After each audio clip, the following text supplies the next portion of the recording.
I am devastated.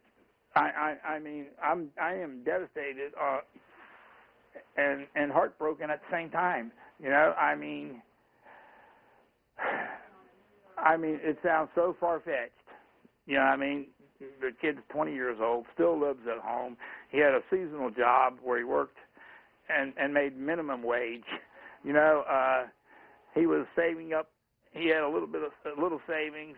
He had about $1,200 saved up. The guns that he supposedly purchased today cost over $1,700. I want to know where that other $500 came from. Well, actually, I believe I do know. I believe that money came from the FBI. He was turned in by an informant for some statements that he made on a social network. Someone that was facing criminal charges made a deal with the FBI, turned Christopher over. Do you believe that he was involved with ISIS? Heck no. There's no way. There's no way my son was involved with ISIS. But he did convert to Islam, did he not? Yes, he did convert to Islam. Is that a crime? He belonged to Islam, and at first I was concerned because of all the stuff that you see in the news and everything. And he explained a lot of stuff to me, you know, that he never had anything against Christians or anyone, you know. I think he was really vulnerable, you know what I mean? But I think some of this, it just sounds so far-fetched. I mean, how in the heck was he going to, he didn't even drive. I mean, he didn't even have a car. Why was he vulnerable? Because when he graduated high school, you know, he didn't have any real direction. You know what I mean? You know, when you're 18 years old, you're not sure what you want to do in life. You know, I just think that he was vulnerable. Did he ever talk to you about Islam, about ISIS? Had he ever even been to Washington, D.C.? Did he talk to you about that? He's never. How would he go to one?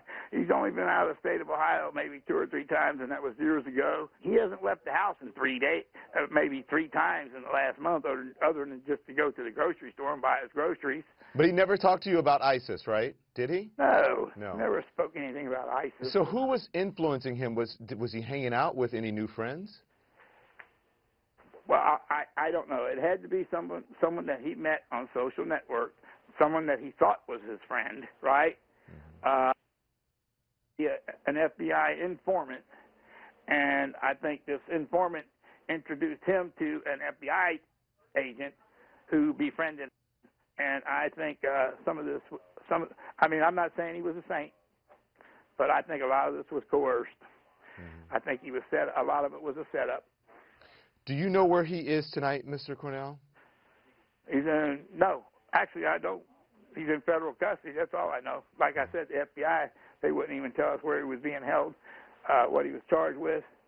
What happens next? Do you know what you're going to do next? And do you know what happens with him as far as with the justice system? Well, we're going to support him 100%.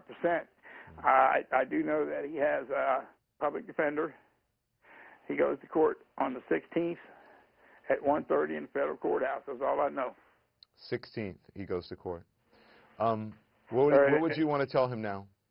What would I want to tell Chris? Tell him I love him more than ever, and that I support him 100%. And his mother loves him, and we got his back. And we're going to be there every single court date. And we're all heartbroken. You know, we support him. I mean, we don't support terrorism. And if he did what they say he did, he's going to have to suffer the consequences.